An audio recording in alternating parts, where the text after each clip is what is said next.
en el estudio de este salmo, el cual es considerado un salmo penitencial. Te vas a preguntar, ¿y qué es un salmo penitencial? Bueno, pues los salmos penitenciales son aquellos himnos en los que el salmista manifiesta una confesión y arrepentimiento delante de Dios por su pecado. Este es un salmo penitencial, el Salmo 32. Así es que muchos hacen una conexión de este Salmo 32 con el Salmo 51, y la conexión se debe a que este Salmo 32 describe la dicha del rey David al sentirse perdonado después de haberse arrepentido de su pecado, como se lee en el Salmo 51. A ver, ¿todos entendimos esto? ¿Sí? Se cree que el Salmo 32 es un resultado, es un canto, es una oración del salmista después que confesó su pecado, después de que reconoció y se arrepintió delante de Dios. En el Salmo 51, así como se describe y se lee ahí, se cree que el Salmo 32 es la respuesta de ese corazón perdonado. ¿Sí? Es simplemente una conjetura, no podemos afirmar muchas cosas en la Biblia, pero ¿cuál fue el pecado de David? ¿Cuál fue el pecado de David? Yo creo que todos conocemos la vida del rey David, ¿verdad? ¿Sí? A ver, ¿cuántos conocen el pecado de David? ¿Tú sabes de qué forma falló este rey? Yo creo que todos sabemos. La mayoría, yo creo que estamos al tanto de esta etapa oscura de este rey victorioso, este militar exitoso de este rey famoso en la historia del pueblo de Israel. Pero para los que no están al tanto, déjame decirte que el rey David cometió pecado de adulterio con una mujer llamada Betsabé. Tú puedes leer la historia en el libro de Segundo de Samuel, los capítulos 11 y 12. Ahí te relata la historia de cómo es que David baja la guardia. David, en lugar de estar en la guerra, se queda en su palacio, y en ese tiempo de ociosidad hace algo que no debe, y es estar mirando por su balcón y ve a una mujer que se está bañando a lo lejos, y obviamente la toma por mujer suya y comete el pecado de adulterio. Pero la cosa no terminó ahí. Con el fin de mantener su adulterio oculto, con el fin de que nadie se diera cuenta, incluyendo su esposo, de que esta mujer quedó embarazada en base a ese adulterio, David actúa astutamente, sigilosamente, neciamente. ¿Y sabes qué hizo? Todos sabemos, ¿verdad? Que mandó matar al esposo de esta mujer, llamado Urías. Urías era un hombre íntegro, era un hombre fiel al rey, era un hombre que estaba peleando las batallas de su rey. Y este rey, en lugar de recompensarle, lo que hace es algo totalmente pues sin nombre, algo totalmente obsceno a los ojos de Dios, algo totalmente aberrante a los ojos de Dios. Y es que pues lo manda a matar. Entonces este rey importante en la historia de Israel, este rey que era amado por todo el pueblo, el hombre que entraba a la presencia de Dios en adoración como nadie lo hacía, cayó en esta necedad, y Dios tiene que confrontarlo. Puedes leer conmigo Segundo de Samuel, simplemente quiero ponerte en contexto. Segundo de Samuel capítulo 12, versos 9 en adelante. Y aquí vas a ver cómo es que Dios confronta a David. Él guardó silencio, él se mantuvo callado, pensó que nadie se iba a dar cuenta, pero Dios manda a su profeta, este profeta llamado Natán, y lo confronta de la siguiente manera, como dice aquí, Segundo de Samuel capítulo 12, versos 9 al 13. ¿Por qué pues tuviste en poco la palabra de Jehová, haciendo lo malo delante de sus ojos? A Urías Heteo heriste a espada, y tomaste por mujer a su mujer, y a él lo mataste con la espada de los hijos de Amón. Por lo cual ahora no se apartará jamás de tu casa la espada, por cuanto me menospreciaste y tomaste la mujer de Urías Heteo para que fuese tu mujer. Entonces dijo David a Natán: pequé contra Jehová. Y Natán dijo a David: también Jehová ha remitido tu pecado, no morirás. Vamos a orar. Ayúdame a orar ahí en tu lugar. Señor, te doy muchas gracias, porque sabemos, Padre, que tú estás, Señor, en medio de nuestras batallas. Tú estás en medio del fuego, Señor, que muchas veces nos abraza día a día. Tú estás en medio de la prueba, tú estás en medio de la crisis. Tú eres el Dios de toda consolación. Y sobre todo, Señor, eres este Dios misericordioso que nos perdona de toda nuestra maldad. Padre, yo te pido que en este momento abras nuestros ojos a esa necesidad de venir delante de ti con un corazón arrepentido, con una confesión genuina delante de tu presencia. Padre, yo oro para que tu pecado sea extendido a aquellos, Señor, que no tienen una relación contigo. Padre, yo te pido que en el Valle de Zamora, Señor, los corazones se rindan delante de ti y que puedan ver los zamoranos que su mayor necesidad no es una economía mejor, no es una ciudad segura, no es un gobierno diferente, no es una economía próspera, sino que la mayor necesidad de este valle zamorano es el perdón de Dios.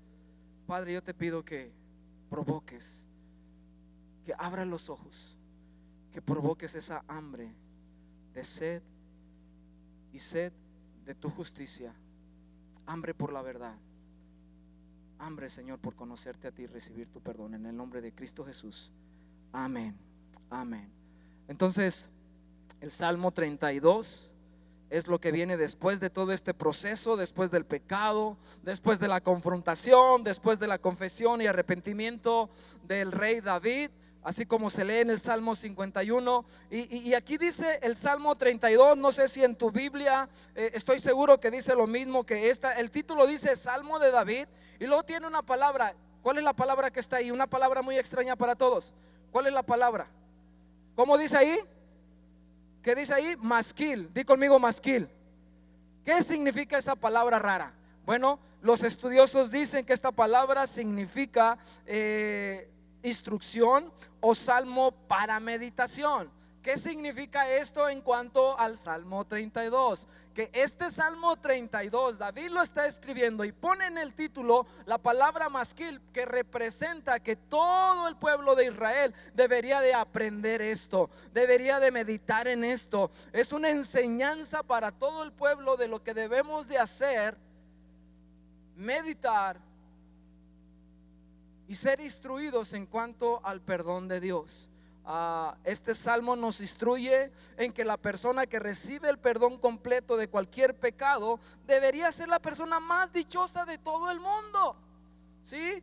Nos dice cómo apelar al carácter de Dios cuando hemos fallado. Nos lleva a meditar en la vergüenza y el dolor que produce en el corazón un pecado no confesado, y sobre todo nos lleva a esperar en la misericordia de Dios. Esto es lo que nos enseña el Salmo 32. Es por eso que se dice masquil, un salmo de meditación. Vamos al primer punto.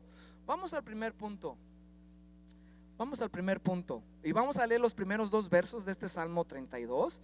Y el primer punto casi tiene el mismo título que el tema de este sermón. Si quieres anotar, el tema del sermón es el gozo del perdón. El gozo del perdón. Este Salmo 32 nos habla del gozo del perdón. Y el primer punto, en los primeros dos versos precisamente le hemos puesto algo similar, de manera similar, el gozo del pecado perdonado. ¿Sí? Así es que el primer punto es el gozo del pecado perdonado. Leemos los primeros dos versos.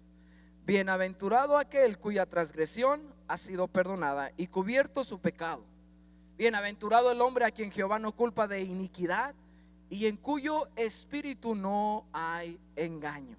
Fíjate cómo comienza este Salmo 32. Aquí David está comenzando con una afirmación teológica y práctica de lo que constituye la verdadera felicidad del hombre.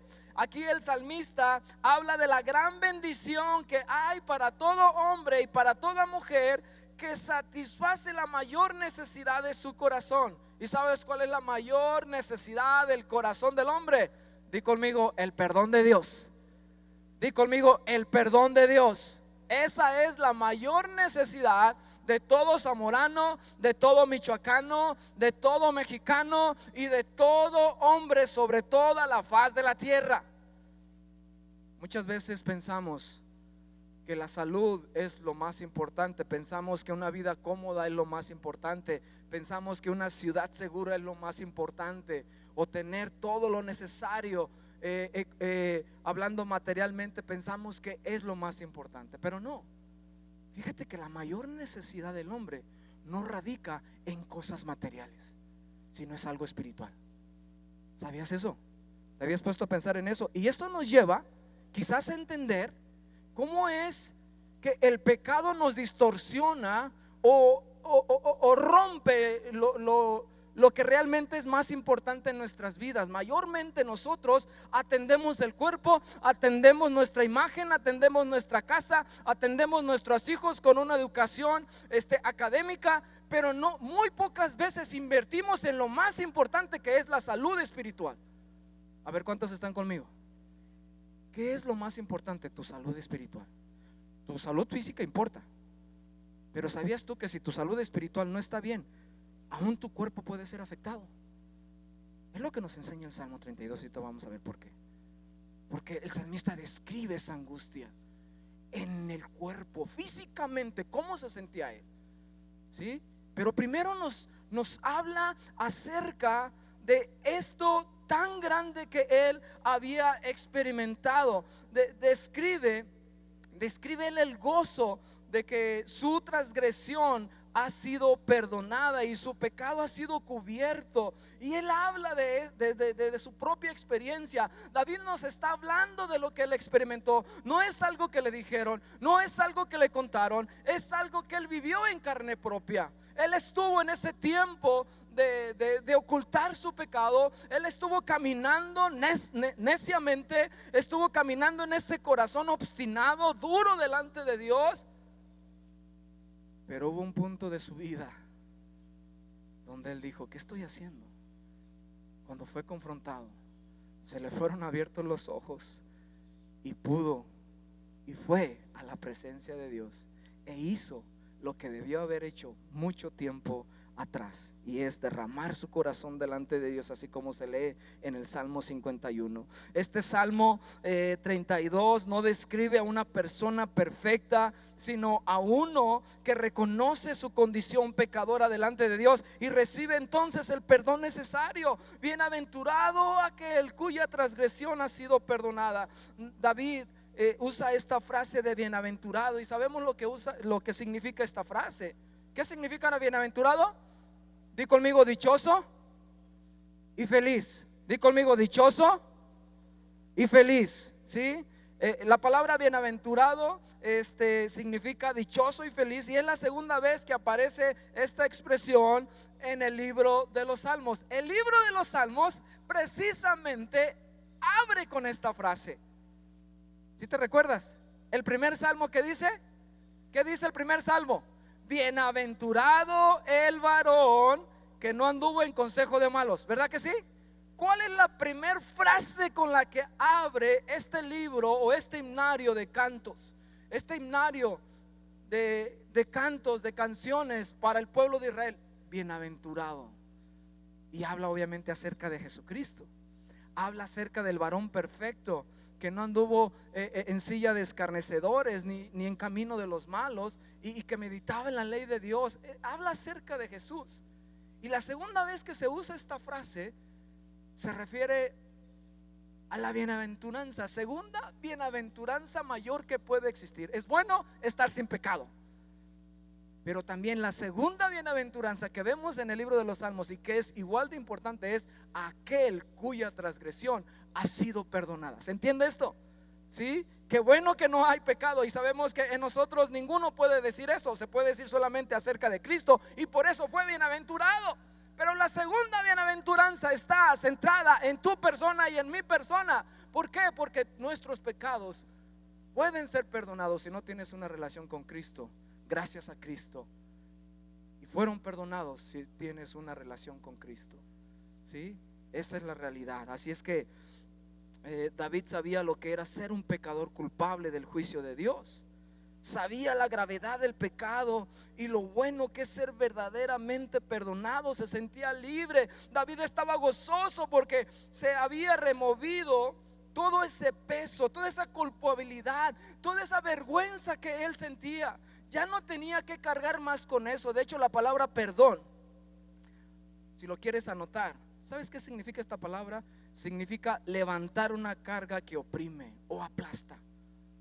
O sea, David aquí está diciendo: ya no siento esa presión sobre mí, ya no siento eso que me oprime, que me aplasta, que me angustia. Él está celebrando esto. En estos dos primeros versículos, David usa tres palabras para describir su pecado. Usa tres palabras: la palabra transgresión, la palabra pecado y la palabra iniquidad. Todo para describir lo que él había hecho en contra de Dios. Y esto nos da una idea muy clara de lo que David realmente entendía que había hecho. Y no es por hacer de este canto algo poético, algo hermoso. Realmente podemos ver la sinceridad de David, que él entendía lo que había cometido en contra de Dios. Reconoce su pecado. Al usar estas tres frases, él realmente entendía lo que había pasado. La palabra transgresión es cruzar una línea, desafiar a la autoridad. Cuando él fue confrontado por el profeta Natán, le dijo así: ¿por qué pues tuviste en poco la palabra de Jehová? O sea, él entendió: crucé la línea. Yo he cruzado esa línea, he desafiado la autoridad de Dios. También la palabra pecado, ya sabes lo que significa esta: es errar al blanco, es quedar corto. ¿Por qué me menospreciaste?, dice el Señor. Él sintió estas palabras cuando escribió este salmo. La palabra iniquidad significa perversidad y distorsión. Él concretamente llegó a un punto donde dijo: he pecado en contra de Dios. Realmente hay maldad en mí, realmente hay perversidad en mi corazón. He pecado en contra de Dios que es santo. ¿Sí? Pero así, de la manera que David explica que hay tres formas de identificar su pecado, en esta misma manera, de manera paralela está diciendo lo que Dios hizo en favor de él. ¿Sí? Que Dios le ha quitado esa carga o deuda, que Dios le ha cubierto con su sangre, que le cubre de ese pecado. Y también está diciendo que su cuenta ha sido pagada. ¿Sí? Cada frase nos lleva a eso, de que David entendió lo que había hecho, pero también entendió lo que Dios había hecho en favor de él. Y es muy nutritivo la manera en que el salmista celebra el gozo de haber sido perdonado. El salmista declara que el perdón de pecados de cualquier tipo se centra en Dios. Dice aquí, o sigue diciendo el verso 2: y en cuyo espíritu, hablando del varón bienaventurado, en cuyo espíritu no hay engaño. La vida anterior de pecado de David lo llevó a vivir en engaño, lo llevó a vivir una doble vida. Por eso dice que bienaventurado aquel varón en el cual ya no hay engaño. Él sentía que antes caminaba falsamente, era un hipócrita quizás delante de todo el pueblo, porque nadie sabía lo que él había hecho, mantenía oculto su pecado, y él se sentía como, pues realmente como alguien que era falso. Por eso dice: bienaventurado ahora mi corazón, porque ya no ando en engaño, ya no tengo que ocultar las cosas, ya me abrí delante de Dios. Sabes, una persona que está en pecado y no declara su pecado y no se abre delante de Dios y no confiesa este pecado, es una persona que camina en engaño. ¿Por qué? Porque un adúltero, por ejemplo, tiene que ocultar en casa ese pecado y miente una y otra vez para cómo salirse, cómo ir aquí, cómo ir allá, cómo desviar recursos, justificándose de una u otra manera. No sé si me doy a entender con esto, pero un hombre pecador siempre vive en engaño, trata de aparentar algo que no es. Y así se sentía David. Y ahora dice: bienaventurado el varón en el cual no hay engaño. Yo quiero decirte que si tú no has experimentado el perdón de Dios, aquí hay dos fases que yo quiero abarcar rápidamente nada más en este momento para cerrar este punto. Número uno, quiero decirte que si tú no has pedido perdón al Señor por tus pecados, si tú no te has arrepentido de corazón de toda tu maldad, o sea, no te has puesto a cuentas con el Señor de tal manera que Él te adopte como hijo, o sea, no has recibido al Señor Jesús como tu Señor y Salvador, no ha pasado esto en tu vida, hoy es el día en que puedes hacerlo. Sabes, tienes que tienes que reconocer lo que dice la Biblia, que todos necesitamos el perdón de Dios. Si tú estás escuchando aquí este mensaje o nos estás siguiendo en línea, tienes que saber que necesitas el perdón de Dios. Todos hemos cometido pecado. La Biblia nos dice en Eclesiastés 7:20 que ciertamente no hay hombre justo en la tierra que haga el bien y nunca peque. Sabemos también lo que nos dice primera de Juan 1:8, que si decimos que no tenemos pecado, nos engañamos a nosotros mismos y la verdad no está en nosotros. Todo pecado es en contra de Dios primeramente, y por lo tanto necesitas venir en arrepentimiento y fe delante de tu Creador y pedirle que te perdone. Necesitas confesar ese pecado que hay en ti a fin de que el Señor te perdone. Si tú no lo has hecho, hoy lo puedes hacer. Pero si eres hijo, también cometemos pecados, ¿cierto? También erramos, también fallamos. ¿Y cuál es la ruta? ¿Cuál es el consejo del salmista? Ven en arrepentimiento también delante de Dios. Tienes que arrepentirte delante de Dios. Tienes que confesar tu maldad delante de Dios, a fin de que tu relación con el Señor no sea entorpecida, a fin de que el Espíritu Santo no sea contristado, a fin de que tu desarrollo espiritual no sea estancado, a fin de que tu comunión con la misma iglesia no sea obstruido. ¿Sí me explico? Entonces, en ambos casos, tanto para el que no es creyente como para el que es creyente, necesitamos entender que hay gozo cuando nuestro pecado ha sido perdonado. ¿Estamos? ¿Sí? Dice el libro de Juan 3:36. El Evangelio de San Juan 3:36: el que cree en el Hijo tiene vida eterna, pero el que rehúsa creer en el Hijo no verá la vida, sino que la ira de Dios está sobre él. La ira de Dios está sobre él. Si tú no crees en el Hijo, hay una ira reservada para ti. No lo digo yo, lo dice la Biblia. Pero mira, ojo con esto. La buena noticia es que Cristo pagó el precio por ti. En Cristo Jesús hay perdón de pecados. Hablando de esto, Pablo lo dice de esta manera en Romanos 4:25. Hablando de Cristo, dice Pablo en Romanos 4:25: el cual fue entregado por nuestras transgresiones y resucitado por nuestra justificación.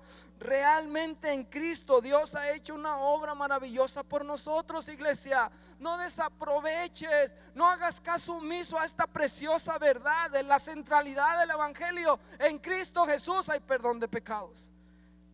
Gálatas 3:13 dice que Él se hizo maldición para que nosotros no fuésemos maldecidos. Sí, Él estuvo dispuesto a ser colgado en un madero, considerado por todos como una maldición. Primera de Juan 3:5: y sabéis que Él apareció para quitar nuestros pecados y no hay pecado en Él. Jesús vino a esta tierra para quitar todo el pecado. Él venció el pecado, Él venció la muerte en la cruz del Calvario. Primera de Juan 2:12 también nos dice que porque vuestros pecados han sido perdonados por su nombre. Hay perdón en Cristo Jesús. Hay un libro, yo no sé si tú lo has leído. Hay un libro que se llama El Progreso del Peregrino. ¿Alguien ha leído este libro o ha escuchado acerca de este libro? Es un libro antiguo, te recomiendo que lo leas. Es un libro muy sencillo, de un autor que se llama Juan Bunyan o John Bunyan. Y este libro precisamente en el capítulo 6 habla de el gozo que experimentó este peregrino cuando llegó a la cruz.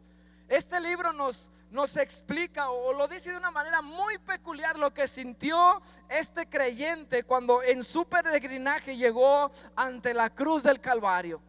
Y déjame leerte un poquito acerca de este libro que habla del gozo que experimentó el cristiano cuando llega a la cruz y su pesada carga por su pecado cae de sus hombros. Haz de cuenta que en el libro él declara: bendito el que con sus penas me ha dado descanso y con su muerte me ha dado vida. Así dice el libro. Él sintió como al llegar a la cruz, al ver lo que Cristo había hecho por él, él traía como un costal de papas en sus hombros, y es como cuando llega a la cruz, esa carga se cae y él dice: wow, ya no siento ese peso, ya no siento esa opresión, y hay gozo en su corazón. ¿Experimentaste tú eso? ¿Has experimentado el gozo de que ya no hay culpa sobre tus hombros? ¿Ya no hay pecado que estés cargando? A ver, ¿cuántos redimidos hay aquí que realmente entiendan de lo que estoy hablando? ¿Sí? ¿Sentiste que esa culpa ya no está más ahí? Dice Colosenses que el acta de decretos que nos era contraria fue clavada en la cruz. O sea, esa culpa, ese juicio, esa culpabilidad que tú tenías ya fue clavada, ya fue pagada esa deuda. Ya no hay legalmente nada que esté en contra de ti, gracias a Cristo Jesús que nos ha justificado. ¿Sí? Continúa diciendo el libro. Por algunos instantes dice que este hombre se quedó como estático, mirando y adorando, porque le era muy sorprendente que solo a la vista de la cruz así hiciese caer su carga. Continuó contemplándola, pues hasta que su corazón rompió en abundantes lágrimas. Imagínate esta escena: este hombre se siente libre y está ahí, como se cayó mi peso, ya no lo siento. Y lo que hace es quebrantarse de tal forma que gritó con lágrimas: vine cargado con la culpa mía, dice él, de lejos, sin alivio a mi dolor, mas en este lugar, oh, qué alegría, mi dicha comenzó. Aquí cayó mi carga y su atadura. Bendita cruz, bendita sepultura, y más bendito quien murió por mí, exclamó este hombre. ¿Has dicho tú esto? ¿Te recuerdas cuando el Señor te quitó la carga de tus pecados? ¿Has sentido este sabor? ¿Has experimentado esta dulzura de venir a la presencia de Dios y pedirle perdón y sentir que eres liberado de esa carga? A ver, no escucho a nadie conectado conmigo. No estamos hablando en otro idioma. Estamos hablando en una experiencia que experimentó este hombre, con buena reputación, amado por todos, pero con una etapa de su vida gris, oscura. Y nos habla de esta realidad en su corazón, y tú y yo debemos de identificarnos con él. Te digo, en ese perdón inicial, cuando somos regenerados o somos llevados al nuevo nacimiento, o en esa vida diaria cuando el Espíritu Santo nos lleva a ser santos como Dios es santo, cuando el Espíritu Santo nos lleva a la estatura del varón perfecto, y para ello es necesario que estemos constantemente viniendo delante de Él en arrepentimiento y buscando su perdón. Punto número 2, versos 3 y 4: las consecuencias del pecado no confesado. Aquí también el salmista advierte de algo muy importante. Es como si él mirara al pasado, él de estar hablando acerca de la bienaventuranza, después voltea hacia atrás, de repente o abruptamente mira hacia atrás y se recuerda lo que él vivió. Dicen los versos 3 y 4: mientras callé, se envejecieron mis huesos en mi gemir todo el día, porque de día y de noche se agravó sobre mí tu mano. Se volvió mi verdor en sequedades de verano. Selah. David admite que callar su pecado le costó caro. Él tuvo que pagar un precio alto que le dejó un sabor amargo. Su mente estaba atormentada, lo hizo sentirse cansado, en una profunda agonía de espíritu, seco y oprimido. Así se sentía el salmista, y no estamos hablando metafóricamente nada más. Aquí David está describiendo ese tiempo donde él cayó. Aquí David está describiendo el error, la necedad suya cuando él cayó. Dice él: mientras callé, se envejecieron. La palabra envejecieron es también traducida como se desgastaron mis huesos en mi gemir todo el día. Esta palabra gemir es un grito constante de angustia. ¿Alguien se ha golpeado fuerte? ¿Alguien ha tenido un dolor intenso? ¿Cuál es la reacción del cuerpo ante un dolor intenso? Gritas, ¿no? Ante una angustia gritas. Ante un dolor profundo gritas. Pues ¿sabes qué? El salmista describe este tiempo de necedad como un gemir constante, un grito audible, algo que le deprimía constantemente. El pecado en sí mismo tiene sus consecuencias, pero el encubrir nuestro pecado agrava esas consecuencias. El mantenernos callados con respecto a nuestro pecado hace más pesada la carga. ¿Cuántos están de acuerdo con esto? Sí, el pecado tiene sus consecuencias, Pero es peor aún cuando te callas, cuando no lo confiesas, cuando no te abres, cuando no buscas el perdón ni de la persona ni de Dios cuando se ofende a alguien. ¿Sí? Lo que David hace aquí es mostrarnos el campo, el cómo, perdón, un problema espiritual nos afecta físicamente. David nos describe que el ocultar el pecado produce sufrimiento. El salmista nos dice que a él le robó el gozo y obviamente él entendió que su rebelión en contra de Dios, al no admitir sus inequidades, realmente le había afectado en sus emociones, en su diario vivir.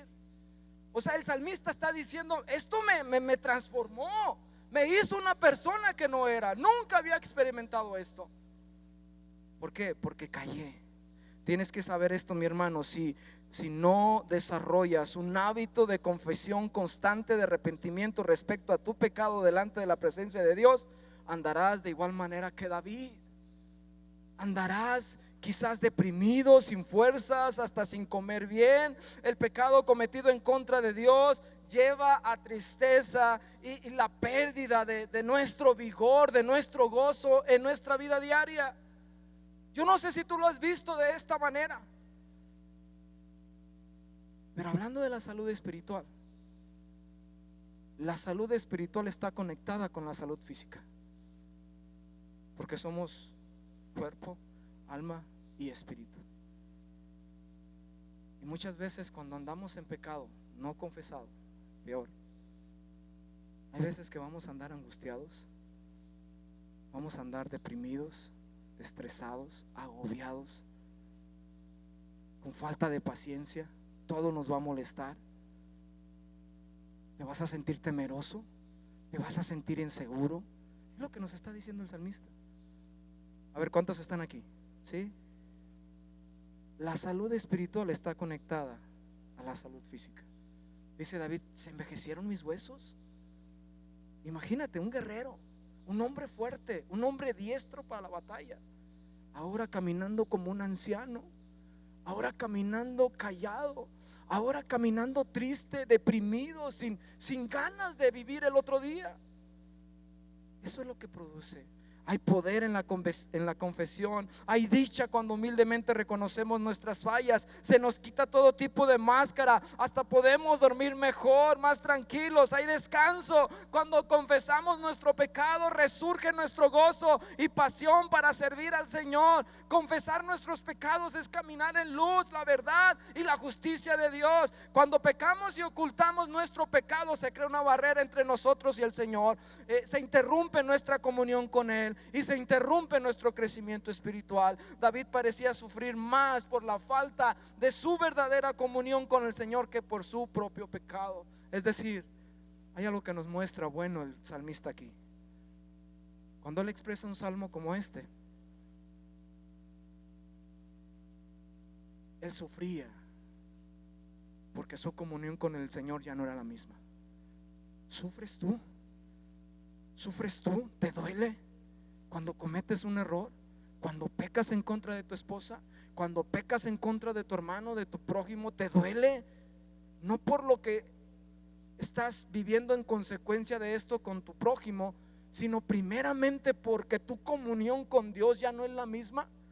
¿Te duele? Debería de dolernos, ¿sí o no? Debería de dolernos. Es que no siento paz. ¿Sabes qué? Pregúntate, ¿por qué no hay paz en tu corazón?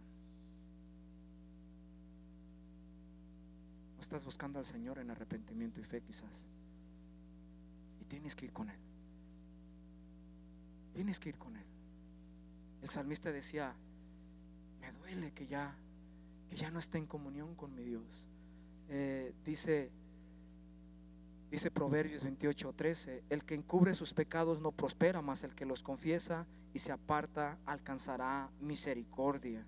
El libro de Hechos capítulo 3 verso 19: así que arrepentidos y convertidos para que sean borrados vuestros pecados, para que venga de la presencia del Señor tiempos de refrigerio. ¿Sí? Estos dos versículos nos hablan de que el pecado confesado realmente alcanzará la misericordia de Dios. Vendrán esos tiempos de refrigerio delante de su presencia. Nuestra naturaleza, iglesia, nos dicta ocultar y cubrir nuestras faltas. Nos aferramos a mantener ese concepto de nosotros mismos ante los demás, que muchas veces no concuerda con la realidad de lo que somos. Nos cuidamos mucho del que dirán. Evitamos por vergüenza a que nos conozcan tal como somos. No nos gusta mantener una apariencia ante las personas, aunque esta no sea la realidad de las cosas. Es cultural. Muchas veces queremos que nos vean como buenos hombres, que nos vean como buenos padres, como buenos trabajadores, cuando en realidad no del todo es cierto. Tenemos que arrepentirnos, tenemos que confesar nuestro pecado. El verdadero arrepentimiento no avergüenza. No importa lo que hayamos cometido, nos importará más recibir el perdón que de Dios, que lo que los demás digan de nosotros. Muchas veces nos importa más lo que dice el hombre que lo que piensa el Señor de nosotros. ¿Sí o no? A ver cuántos somos así. Muchos nos podemos cuidar del vecino, nos podemos cuidar del familiar, nos podemos cuidar del hermano en la iglesia, pero no nos importa lo que el Señor piense de nosotros, o nos importa menos. ¿Sí o no? ¿Esto es una realidad o no? Yo creo que generalmente, yo no digo que esto sea una regla para todos, pero sí creo que muchas veces nos importa más lo que dicen las personas que lo que piensa Dios de nosotros, y ponemos más atención a eso que a Dios mismo. Dice Juan 4:29, hablando de la mujer samaritana, esa mujer que tuvo un encuentro con Jesús, esa mujer que se le abrieron los ojos al ver quién estaba delante de él y le ofreció esa agua sobre la cual nunca más tendría sed. Y ella se emociona y dice: creo que he encontrado al Cristo. ¿Por qué? Porque ella va a la ciudad y dice lo siguiente: venid, ved a un hombre que me ha dicho todo cuanto he hecho. ¿No será este el Cristo? Ella va a la aldea y le dicen: aquí hay un hombre que supo todo lo que yo he hecho. Y obviamente todo el mundo sabía su reputación y no le dio vergüenza. Vengan y vean a ver si él es el Cristo. Y muchos creyeron en esa ciudad, pero ella no le avergonzó. No le avergonzó lo que era su pecado. También el libro de 1 Timoteo 1:15, 1 Timoteo, palabras de Pablo. Dice: palabra fiel y digna de ser recibida por todos, que Cristo Jesús vino al mundo para salvar a los pecadores, de los cuales, dice Pablo, yo soy él. ¿Qué dice Pablo ahí? Yo soy el primero, ¿verdad? Él no se avergonzaba del evangelio. Él dice: yo no me avergüenzo del evangelio, que es poder de Dios para salvación a los judíos primeramente y también a los griegos. Yo no me avergüenzo de lo que el Señor hizo por mí, de dónde me sacó el Señor. Yo era un perseguidor de la iglesia, yo era alguien que pues realmente iba en contra de la obra de Dios, y él se avergonzaba en el sentido de realmente: Señor, cuánto es tu amor y tu misericordia, que aún así me amaste a pesar de lo que yo era.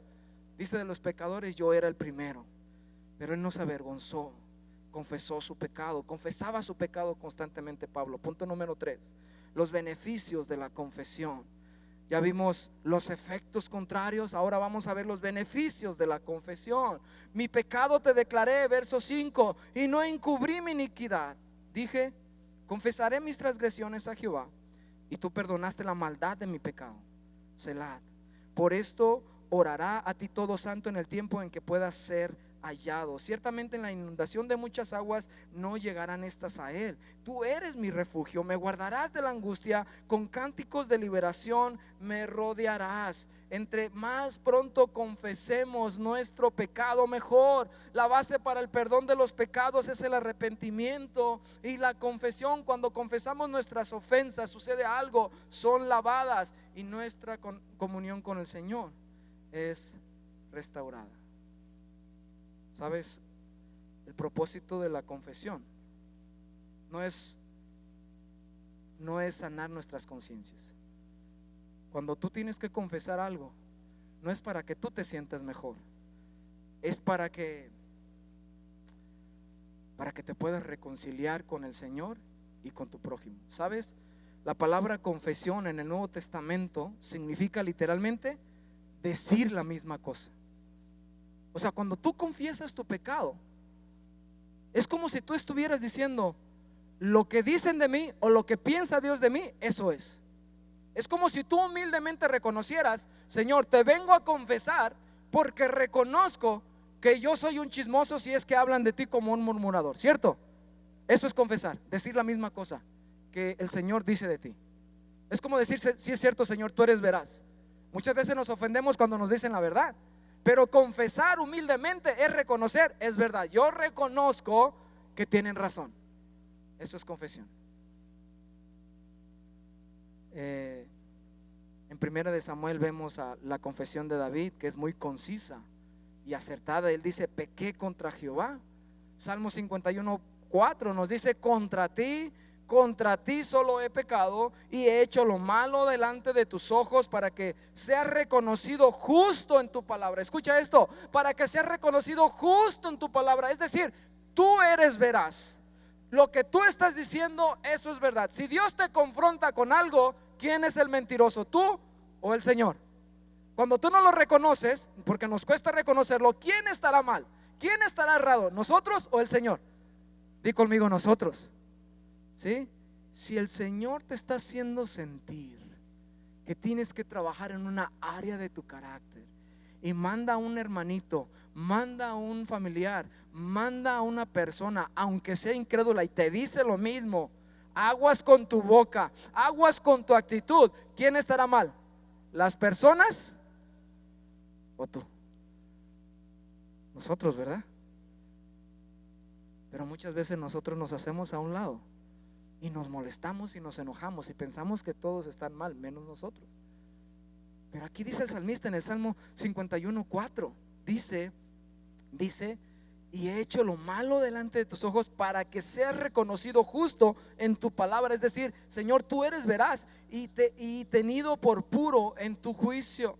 La confesión de pecado real y profunda y genuina ha sido una característica de muchos avivamientos a lo largo de la historia. Pero en la Biblia se registra un avivamiento cuyo contexto precisamente es la confesión de pecados. Esta ciudad reconoció su maldad. Vamos al libro de Hechos.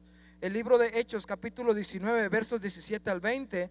Dice ahí que muchos de los que habían creído venían confesando y dando cuenta de sus hechos. O sea, estos hombres creyeron al Señor, se arrepintieron de corazón, pero este arrepentimiento venía con una confesión: Señor, reconozco que soy un hechicero, que he lucrado con la magia y sé que esto no te agrada.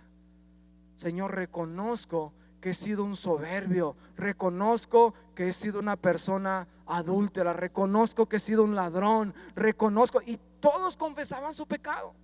Ahora, ¿cuál era la peculiaridad de la ciudad de Éfeso? Asimismo, muchos de los que habían practicado la magia trajeron los libros y los quemaron delante de todos, y hecha la cuenta de su precio, hallaron que era 50,000 piezas de plata. Imagínate, cada quien llevaba, no fueron solos a la confesión, llevaban esos libros de magia con los cuales decían: ya no queremos ninguna conexión con estas cosas. Yo voy a echar al fuego todo este pecado que me consumía, esta vida pasada que me llevaba a andar de adivinación, de agorero, de brujo, de hechicero.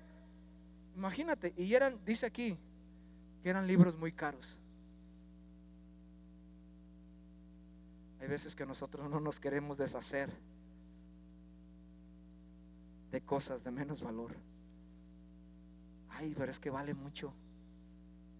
Estos libros de filosofía, estos libros de metafísica, estos libros del éxito, nos cuesta soltar eso, ¿sí o no? Digo, por poner un ejemplo. Entonces dice aquí el verso 20 del capítulo 19 de Hechos: así crecía y prevalecía poderosamente la palabra del Señor. Dice: y muchos de los que habían creído venían confesando y dando cuenta de sus hechos. Esa es la frase que resalta aquí: muchos venían confesando y dando cuenta de sus hechos.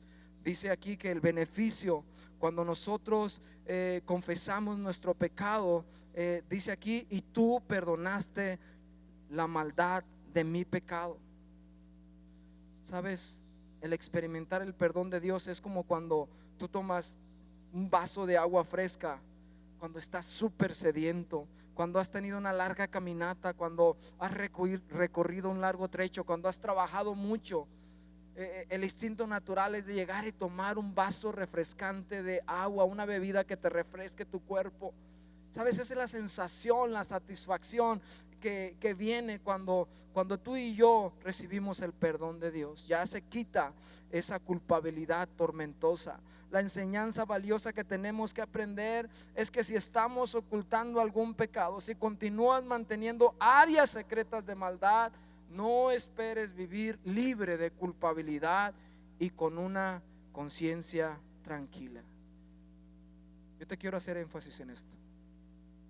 Si tienes pecado no confesado, tú ya lo sabes, pero no vas a poder conciliar tu paz delante de Dios ni delante de tus hermanos, porque eso te consume, eso te va a consumir. Existe un principio que aparece en las páginas de las Escrituras como si fuera un hilo invisible. Un pecado escondido no puede coexistir con la paz interna. David nos anima a acercarnos a Dios mientras Él pueda ser hallado. Último punto es que tú y yo busquemos la dirección prometida que nos ofrece el Señor. El cuarto punto es la dirección prometida al pecador que confiesa su pecado. El Salmo cierra con una palabra del Señor, no del salmista. El Señor toma el micrófono y cierra este salmo con algo que Él le dice al pecador, al adorador, al salmista.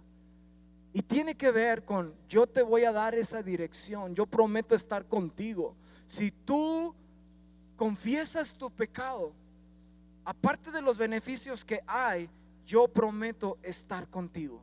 Yo te voy a dar guía, yo te voy a dar dirección. Dicen los versos 8 al 11: te haré entender y te enseñaré el camino en que debes andar. Sobre ti fijaré mis ojos. No seas como el caballo, como el mulo sin entendimiento, que han de ser sujetos como cabresto y con freno, porque si no, no se acercan a ti. Muchos dolores habrá para el impío, mas el que espera en Jehová le rodea la misericordia. Alegraos en Jehová y gozaos justos, y cantad con júbilo todos vosotros los rectos de corazón. Aquí en esta estrofa está la respuesta del Señor al pecador arrepentido. Aquí está la promesa de una guía y un consuelo constante. Te haré entender y te enseñaré el camino en que debes andar. Sabes, yo no sé si tú has tenido esos tiempos donde el Señor te habla audiblemente, donde el Señor te dirige sobre ciertos temas, sobre ciertas decisiones. La vida está llena de decisiones, iglesia. En la vida vamos a enfrentar muchas cosas. En la vida tenemos que tomar muchos caminos. Hay muchas direcciones que nos pueden rodear, y muchas veces tenemos esa preocupación: ¿qué es lo mejor que debo de hacer? Y te estoy hablando de decisiones importantes en la vida de un joven. ¿Qué carrera estudiar? Te estoy hablando de decisiones que van a cambiar tu vida. ¿Con quién te vas a casar? ¿Comprar una casa aquí? ¿Tomar este trabajo acá? ¿Cómo le hago en medio de este problema? ¿Emprendo este negocio? No. Señor, abre mis ojos a los peligros. Pero ¿sabes qué? Hay una garantía en este precioso salmo, que Dios nos promete su guía y su dirección. Te haré entender y te enseñaré el camino en que debes de andar. Sobre ti fijaré mis ojos. Fíjate, el Señor dijo: yo estaré con ustedes hasta el final del mundo. Dios nos ha dado de su Espíritu Santo, el Consolador, que nos guiará a toda justicia y toda verdad, para que tú y yo caminemos vidas para gloria y honra suya. ¿Estás conmigo, iglesia? Entonces tú y yo no tenemos que temer en medio de este caminar, en medio de nuestro peregrinaje en esta tierra, porque tendremos la seguridad de que el Señor nos guía, que el Señor nos lleva por el camino recto, que el Señor nos enseña esa vereda, alumbra nuestros pies con su lámpara, que es la palabra de Dios. Dice aquí: sobre ti fijaré mis ojos. Sobre ti fijaré mis ojos. Esta palabra es usada, o era usada en la antigüedad, para referirse a un mayordomo en esa labor de vigilar que todo esté bien sobre la mesa o sobre la casa. Es un escenario donde el dueño, el amo de la casa, el patrón de la casa, ve el salero de la mesa que está vacío y voltea a ver al mayordomo y mira el salero y le dice: hace falta. Y el mayordomo, sin recibir ninguna palabra de su patrón, entiende lo que su patrón necesita. ¿Sí me explico? Lo que su amo le está demandando. Cuando Dios nos dice que sobre nosotros fijará los ojos, es como estar en una relación tan personal, donde podemos cruzar nuestra mirada con el Señor, y el Señor nos dirá, nos guiará, nos enseñará lo que debemos de hacer. Es en esa intimidad. Así lo expresa el Salmo: en ti fijaré mis ojos, para que tú puedas saber lo que yo deseo. ¿Cuántos están aquí conmigo? ¿Sí?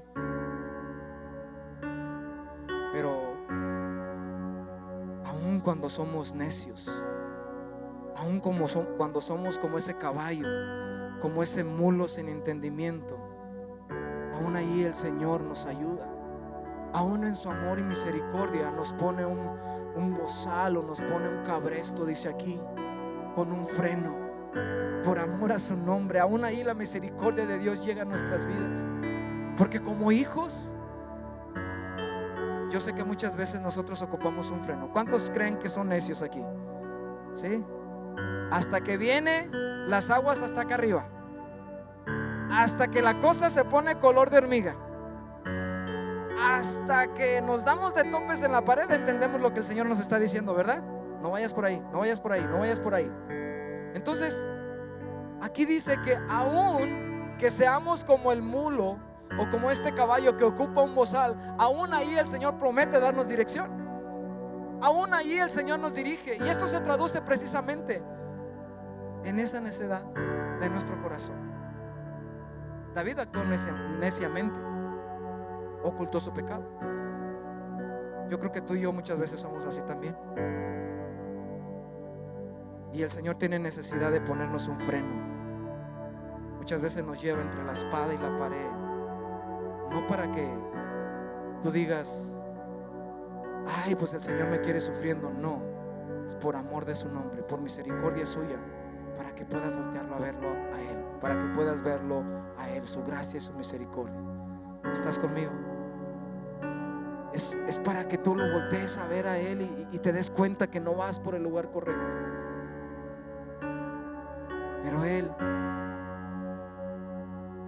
nos dice que hay muchos dolores para el impío, mas el que espera en Jehová le rodea la misericordia. Alegraos en Jehová y gozaos justos. ¿Cuántos justos hay aquí? ¿Sí? Levántate, por favor, ponte de pie. Vamos a cerrar este tiempo. Yo sé que ya es tarde, pero a mí no me gustaría que te salieras de este lugar sin antes hacer lo que hizo el salmista: ponerse a cuentas con el Señor. Yo pregunto a todos ustedes que están aquí: ¿habrá algo que te tengas que arrepentir hoy delante de la presencia de Dios? ¿Habrá algo que tengas que confesar delante de Dios en este momento? A ver, ¿cuántos dicen que sí? ¿Sí? ¿Por qué no cierras tus ojos y te pones a cuentas con el Señor en este momento? Y recuerda, hay bendición en la confesión. Reconoce tu pecado delante de Dios primeramente, porque si no lo reconoces delante de Dios, no habrá paz en tu corazón. Reconoce algo específico que el Señor te esté confrontando últimamente y pídele perdón al Señor. Vamos, cierra tus ojos en este momento y todos juntos vamos a entrar en este tiempo. Este es el llamado a que tú te pongas a cuentas con el Señor en este momento. Y dile: Señor, me arrepiento. Y menciona eso específico. Estás escuchando tu corazón, que te está dominando,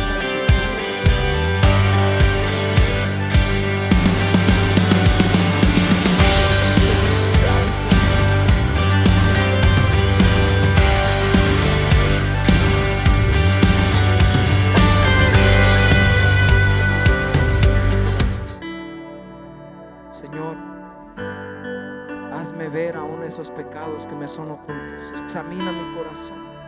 Señor, venimos delante de ti humildemente, Padre, pidiendo, Padre, de que tú traigas convicción de pecado. Trae convicción de pecado en nuestros corazones. Alúmbranos, Señor.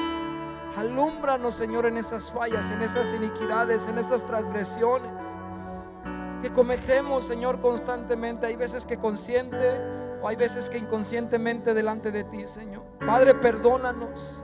Pídele perdón al Señor en este momento. Permite que Él trate con tu corazón. Permite que Él trate con tu alma en este momento.